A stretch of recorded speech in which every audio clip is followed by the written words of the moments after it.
Beauties, how are you all doing today? Happy New Year 2025. I am so happy doing this video today. Like, it's been a while. I picked up my camera. Like, the last time I made video was on the 25th of December 2024, and I don't know, yeah, that's what I can remember. So I'm so happy in this new year to make this video. Like they said, experience is the best teacher. Anyways, if you're meeting me for the first time, it's Chinomso Okoro here at NOMSO'S World. Thank you so much for clicking on my video. Happy New Year 2025. How are you doing? How is your family? I hope you all are doing well. I appreciate you for coming back again to watch my video in this new year. Thank you so much. This video, like most of you must have seen the title of the video, yes, and just like I said previously, experience is the best teacher. Like, this is my experience I want to share here. So if you're moving in, if you're moving to Nigeria, you're making plans to move to Nigeria in this 2025, 2026 and years to come, you need to know this. It's very important. Number one, if you're going to Nigeria, make sure you have capital, you have assets, you have money. Nigeria is a place whereby you go, there's no one that will give you. Things are hard back home in that country, and a lot of people are trying to make both ends meet to survive.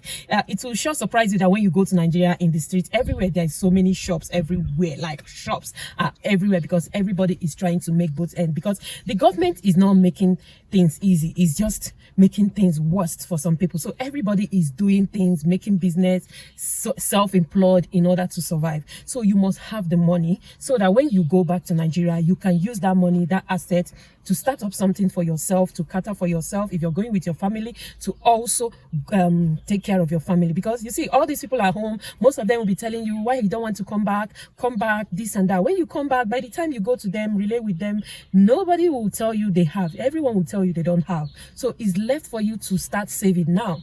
Make sure you have enough savings, like in millions, not even in thousands, in millions, if possible billions, before you plan of moving back to Nigeria.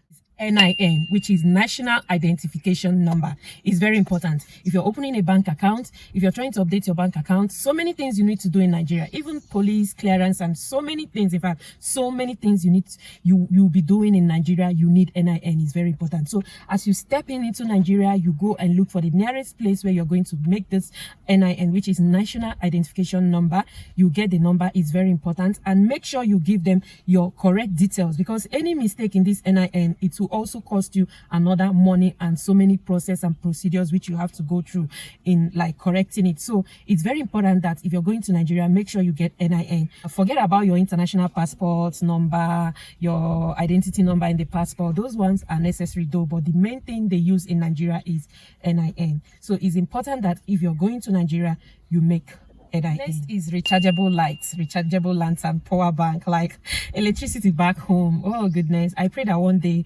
Nigeria will be better country, like country that when we go, we can be able to boast about Nigeria and the amenities, the basic amenities that we have over there. But currently, if you're going to Nigeria, you need rechargeable lanterns, you need rechargeable torch, you need power bank. Like, it's very important.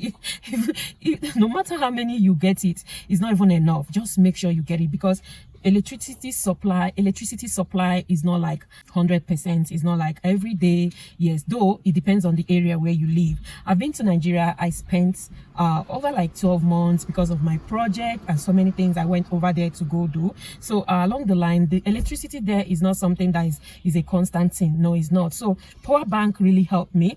Rechargeable lights and lantern really help me, whereby if there is light, you can charge it. You can also use your generator, put petrol in your generator, your Lista, anyone you're using, you charge it, so that if there is no light, you can be able to make use of all these, because that place is not where you stay in darkness. And besides, you need to be mobile. So that is why you need power bank, so that you can be able to always be mobile. And someone like me that is a content creator, I like to always be online so that I'll know what's going on, things, and also be able to make my videos, post my videos and all that. So it's important you get power bank, rechargeable lantern and lights. Get them wherever you are before you plan of moving back to Nigeria. Another important thing you need is buta.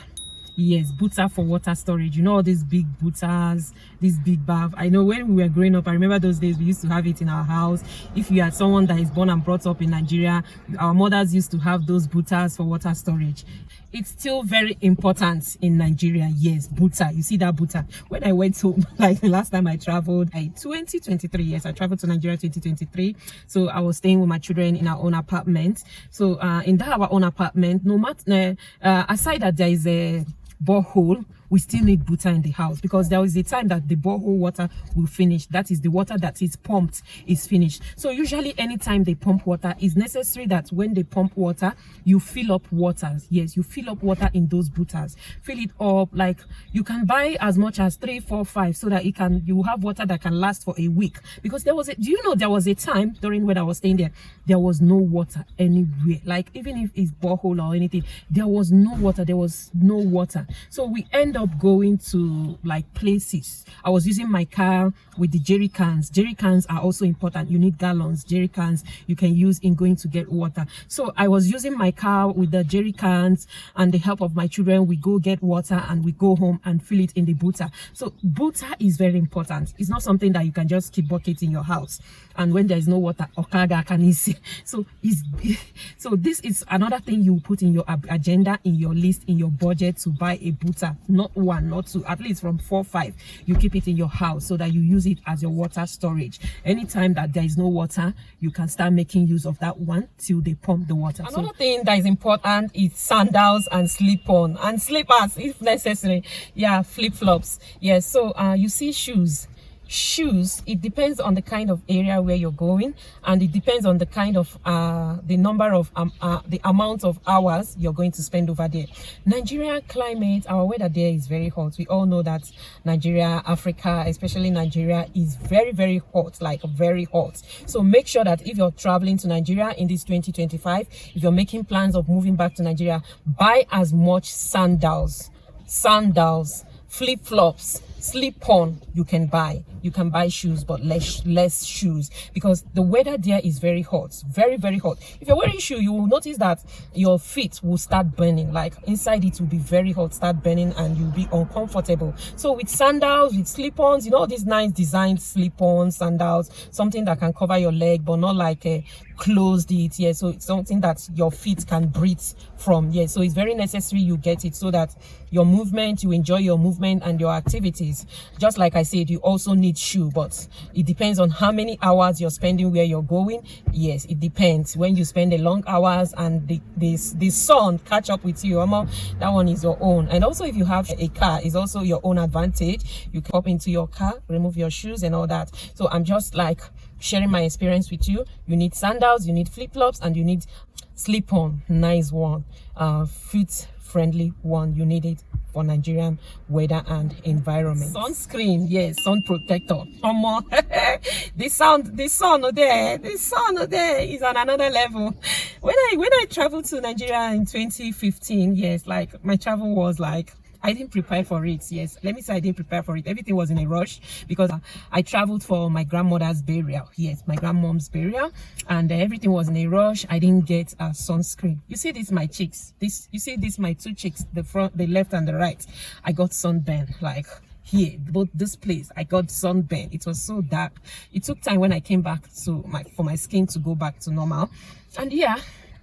Also, my ankles, like my skin color was just changing. If I'm looking at myself, it will be like someone that her skin is oily, like someone like me that is very bright, like yeah. So my skin, I was just watching my skin, it was just changing. So sunscreen, sun protector is very necessary in Nigeria. Before you leave your house to anywhere you're going, make sure you have it, you apply it to your skin, especially your face and those places that you know that is going to be exposed.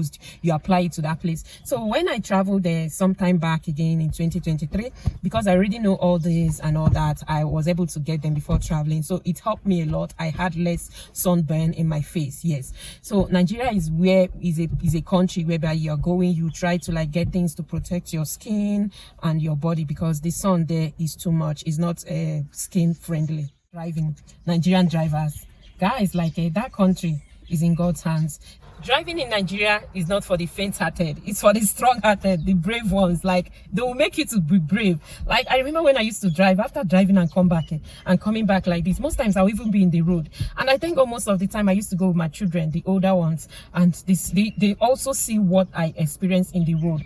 I'll be shivering like this. Most times I'll be like, you see, tomorrow, I'm not going to use that car. I'm going to take public transport. I will not drive that car because of what you experience in the road. Then you see all these big trucks, these trailers. Like, those trailers have done more harm than good to that country. The way they used to perish people's life.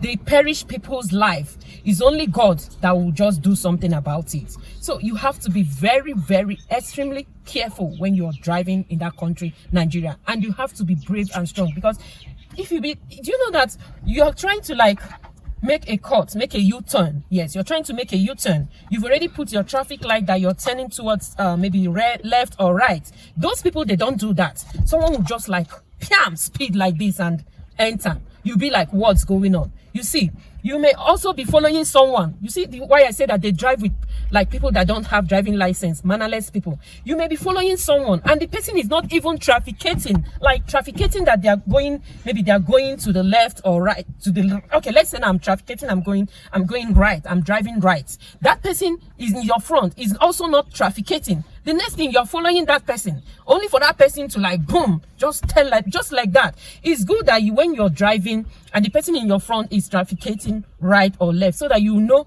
how to drive and where to put the direction of your wheels, you see. But that is not for Nigerians. Like, those people, oh my goodness, then you'll be driving, this person is here, the other one is here, oh, it takes the grace of God. I just want you to know this, that driving in Nigeria is not for the light-hearted, it's for the strong-hearted. You have to be brave, and you have to also be very careful also while driving in that country. The sunglasses, because of the sun, which is too much. Like someone like me, I usually like to wear glasses that has UV light protection for my eyes. I'm this kind of person that when I go to the light, like when I go where it's sunny, it's so bright, I'll start doing like this. You know, because the thing is entering my eyes on because I'm very light. I've been like this right from when I was a kid. I've been like that. So with the use of UV light protection, it helps my eyes not to damage my eyes. Yes, so it's very necessary if you are someone like me that is also like that when you go to a place that is very sunny, because that sun, the Nigerian sun, hey, I don't even know I'm going to describe it, but the sun there is sunning, like sunning. So you need UV light protection glasses by your handbag when you're going out. When you find out that the weather have changed, it's not more suitable for your eyes, because that thing can damage your eyes, just put it on and go do your stuffs. Drinking water. There is no drinking water. There is no good water in Nigeria. There is no good water. Be careful of the water you drink. A lot of people there are dying of typhoid, cholera, so many waterborne diseases. So you have to be very careful. There is no water. It's either you drink pure water or you buy bottled water. Some of these bottled waters, some people go to their backyard, they use all these dirty waters to be doing it. You see that country, so many crooks are in that country. Just make sure that you buy your water from a reliable shop, a reliable source. Yes, if you buy a water you don't like the taste, stop buying it. Change to another brand. Yes, change to another branch if the water is not tasting good in your taste bud. If you don't like it, change it. So just know that when you go to Nigeria, there is no drinking water. So all you need is to be buying enough pure water bags from a reliable good source, and also enough bottled water. All these two things are what is going to sustain you. And the cost, like by the time you check the cost here in South Africa, I can't even remember how many times I've gone to the shop to buy drinking water. I usually take water from my tap and drink. Just like that, I take it, fill it in my gallons, in my jugs, put it in the fridge. When it's cold, I drink it. If I don't want to drink cold one, I take direct from the tap. But you see that country, there is cholera, there is typhoid, so much waterborne disease. Just be careful out there. Not the least is prayer. We need prayer. You need prayer. Prayer is the key. prayer for God to continue to guide you, protect in that country, because there is no security in that country. There is no security. Anything that happens to you, the government does not care. They don't care. Like, they're not going to do anything about it. So they say that he who God is protecting should also protect themselves. Just be careful. You need prayer. Before you leave your house, you pray. When you come back, before you go to bed, you pray and thank God. Because to stay in that country from morning till night, to go out from morning till night, it takes the grace of God. I've been there. Like, there are people, so many stories. Do you know that you can be in a bus, like public transport? You can be walking on the road. Trailer from nowhere will just come and hit people, claiming so many people's lives. I've stayed there, I've experienced that. So for you to go out, to come back to your house, is just the grace of God. So always pray. You see, prayer is very important. If you're not the kind that believes in prayer, anything you believe, use that thing you believe to always protect yourself. But to me, prayer is everything. Prayer is the key to always lead you, for God to always lead you, to protect you, to guide you in whatever you're doing, the people you're meeting, the speech that is even coming out from your mouth, the things you're saying, the business deals and everything you're trying to venture in. You need prayer, because prayer to me is everything. So these are these things I listed, with more, maybe more to come. Yes, more to come. The more I remember, the more I share it out. They are the things that helped me during my stay in Nigeria. So yes, so I want to say a very big special thank you to you that watched this video till this minute. Thank you so much. You are the real MVP. Thank you. I appreciate you, and I do not take it for granted.